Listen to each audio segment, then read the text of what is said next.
बच्चों आज हम आपकी किताब हॉर्नबिल का शुरू करने वाले हैं 7वां चैप्टर और इस चैप्टर का नाम है द एडवेंचर। एक बहुत ही मज़ेदार सी कहानी है जो कि इतिहास और विज्ञान को मिलाती है। भाई कैसे हुआ ये सब जानने के लिए क्या करेंगे, हम करेंगे इस चैप्टर के पहले भाग की शुरुआत।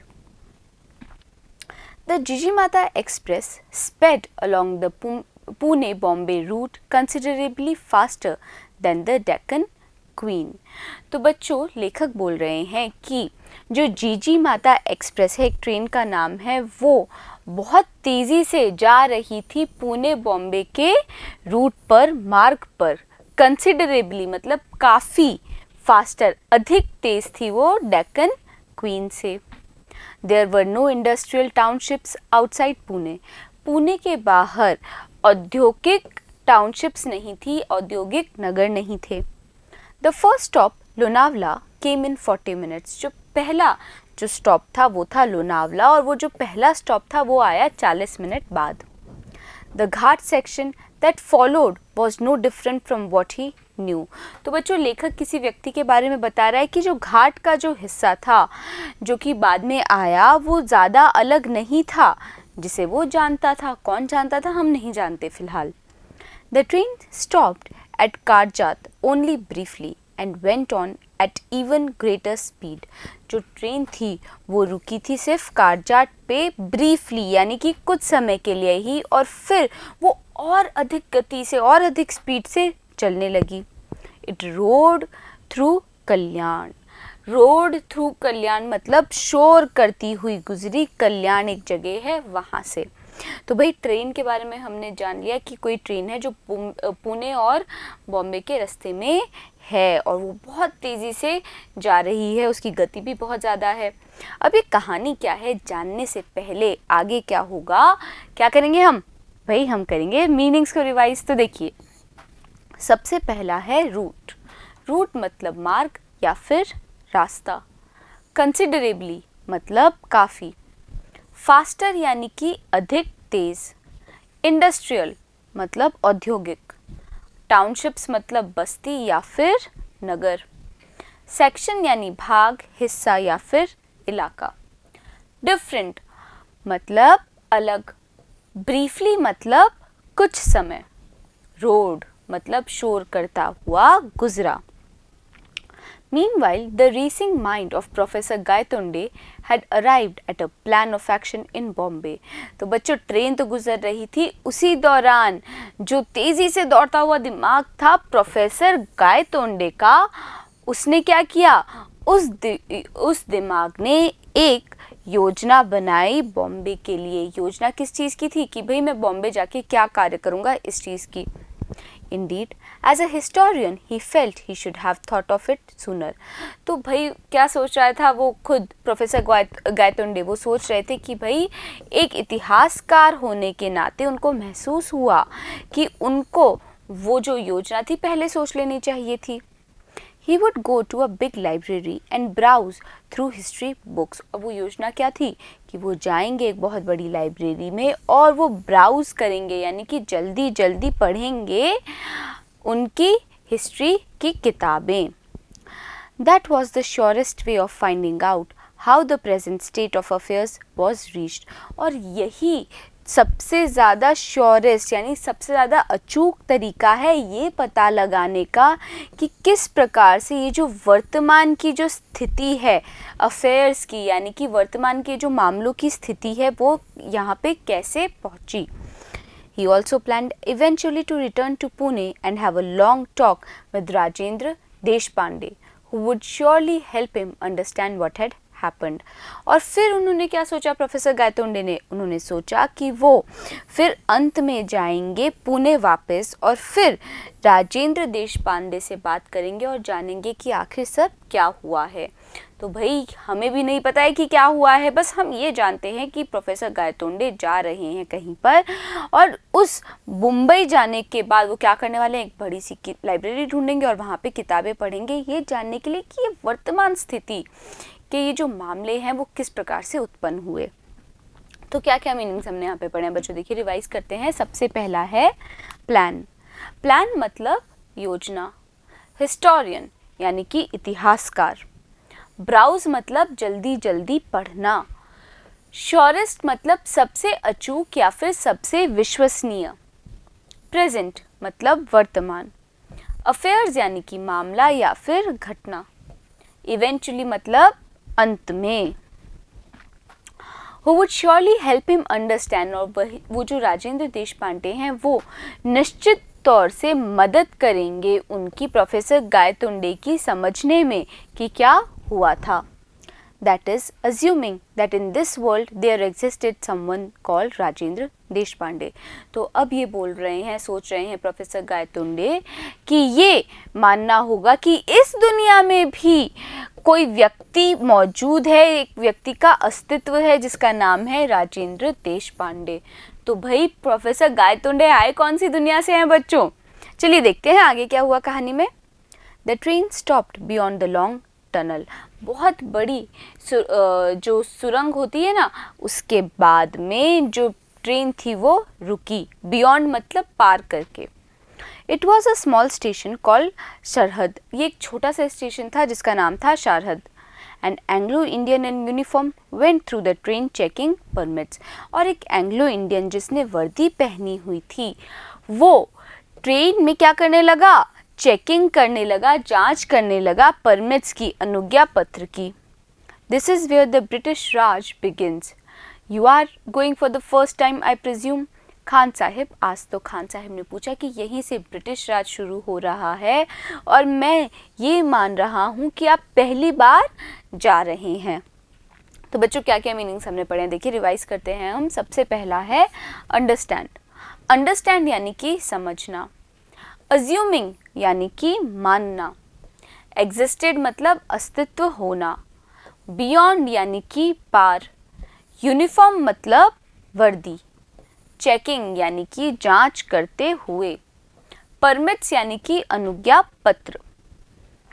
Yes, the reply was factually correct.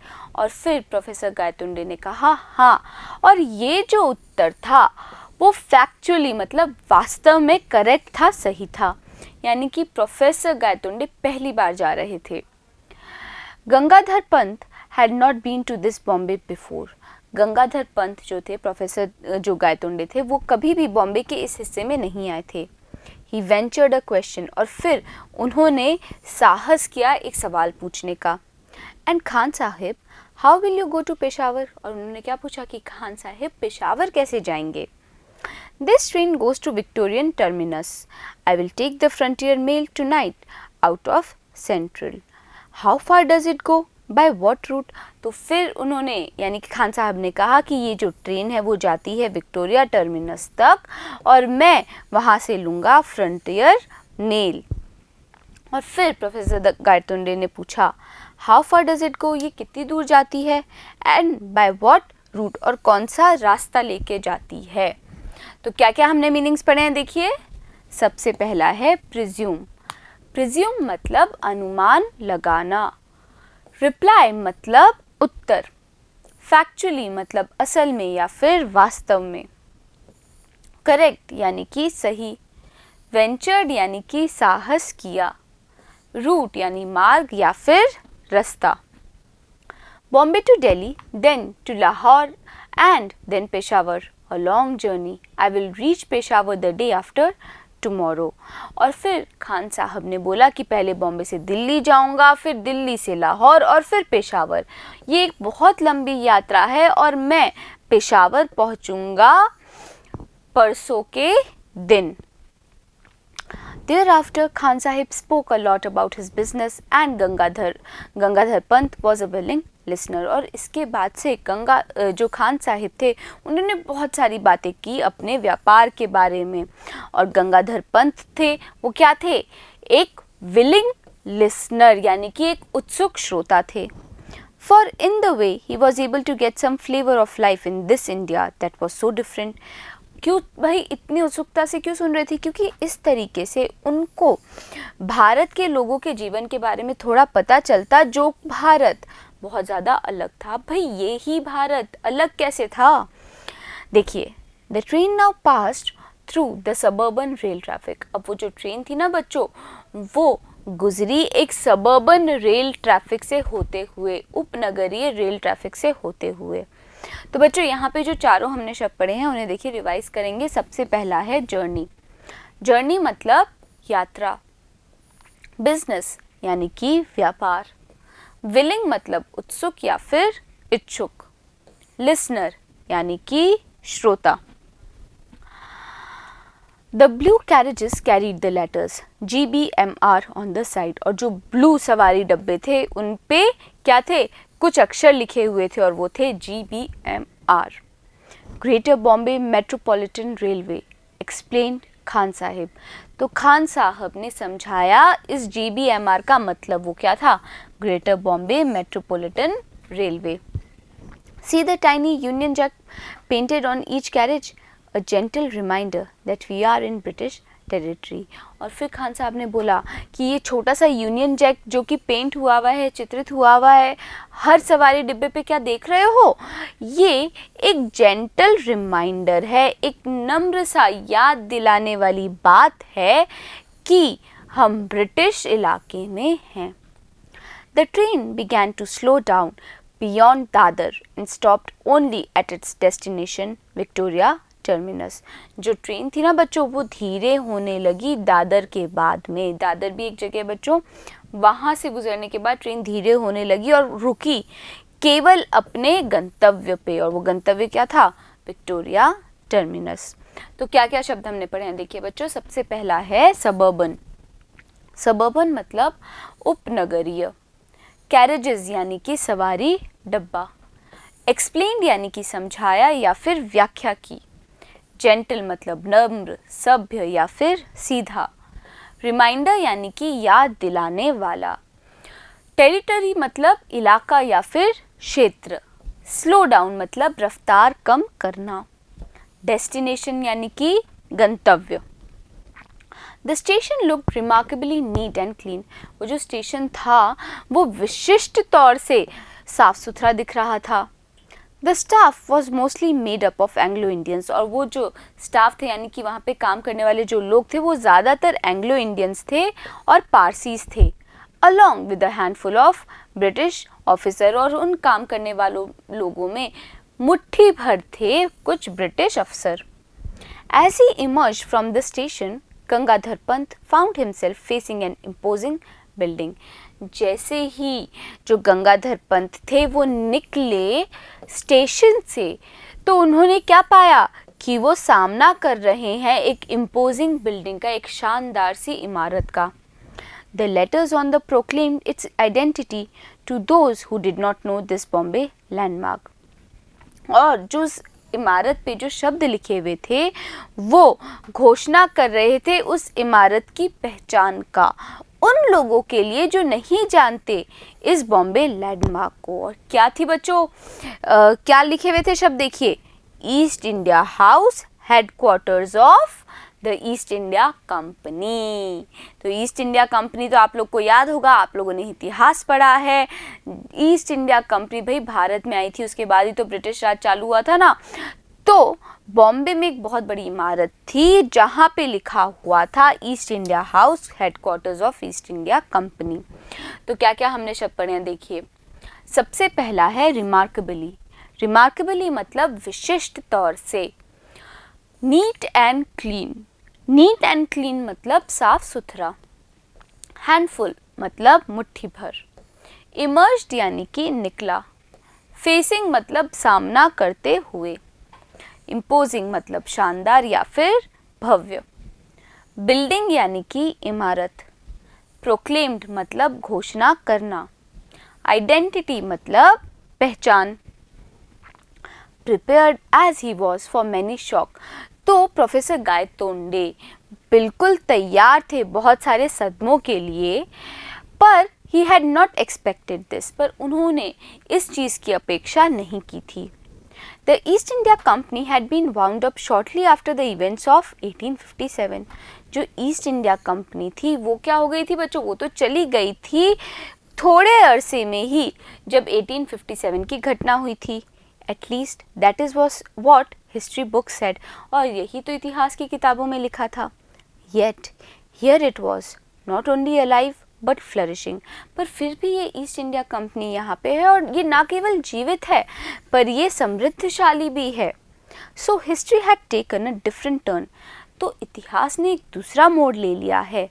Perhaps before 1857, शायद 1857 के पहले। How and when had it happened? कब और ऐसा क्यों हुआ? How he had to find out. इस बात का उनको पता लगाना था। तो बच्चों क्या क्या यहाँ पे हमने शब्द पढ़े हैं? देखिए, पहला है प्रिपेयर्ड यानी कि तैयार था। शॉक्स यानी कि सदमा। एक्सपेक्टेड मतलब उम्मीद थी। शॉर्टली यानी थोड़ी देर में या फिर थोड़े अरसे में। अलाइव यानी जीवित और फ्लरिशिंग मतलब समृद्धशाली। तो बच्चों हमें ये तो पता चल गया प्रोफेसर गायतोंडे मुंबई आए हैं, पर क्यों आए हैं? वो कुछ पता लगाने के लिए आए हैं कि भाई भारत का जो वर्तमान है वो कैसे बदल गया और क्या घटना हुई है कि 1857 के बाद में कि भाई अभी भी यहाँ पे ब्रिटिश राज है। जानेंगे हम अगले वीडियो में। बने रहिएगा मेरे साथ, मिलते हैं अगले वीडियो में।